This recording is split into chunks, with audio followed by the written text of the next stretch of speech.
I'm going to talk about the first early sign of toxic kidneys. All right, so what do the kidneys actually do? Well, they filter blood. They are the main blood filtering organs of the body. And you have two of them, and they filter roughly about 1,700 liters of blood every single day. And that's a lot of blood rushing through these filters.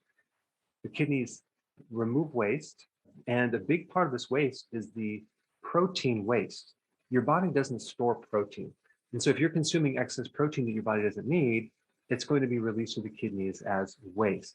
Your kidneys actually get rid of excess minerals and chemicals, and it recycles a lot of nutrients as well. Your kidneys control blood pressure, they control your bone growth, the production of your red blood cells. So the kidney function goes way beyond just filtering blood. Now, before I get into the early signs, I want to touch on one very important point. The most common reason for chronic kidney disease, and that is called diabetic nephropathy.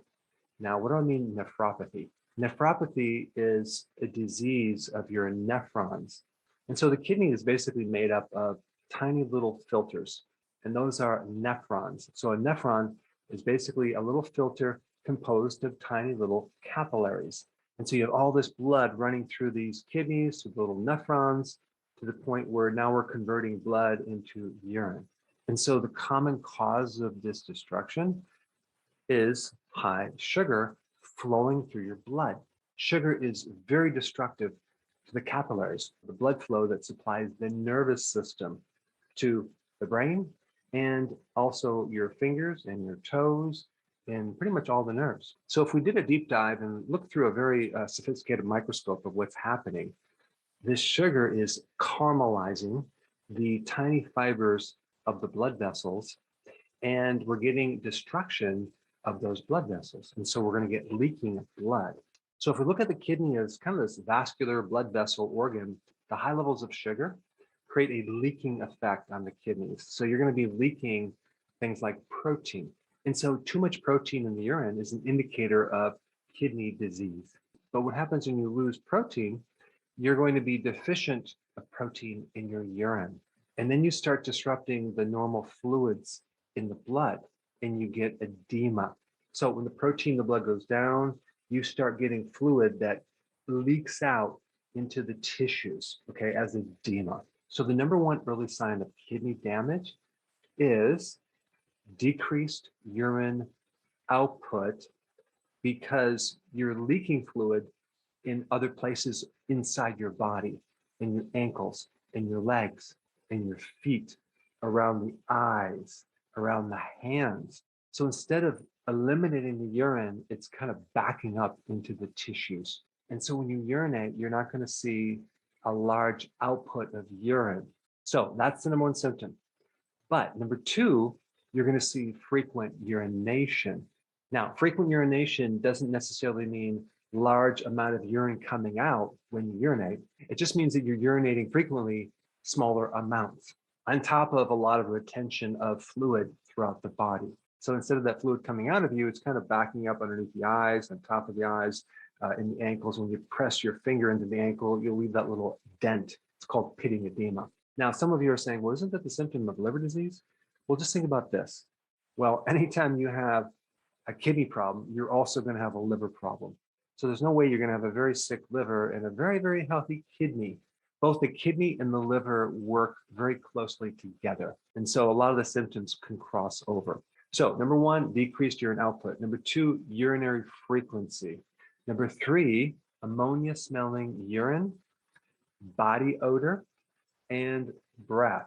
Now, ammonia has a very distinct smell, but that ammonia smell is basically just more waste because the kidneys are not able to do their job.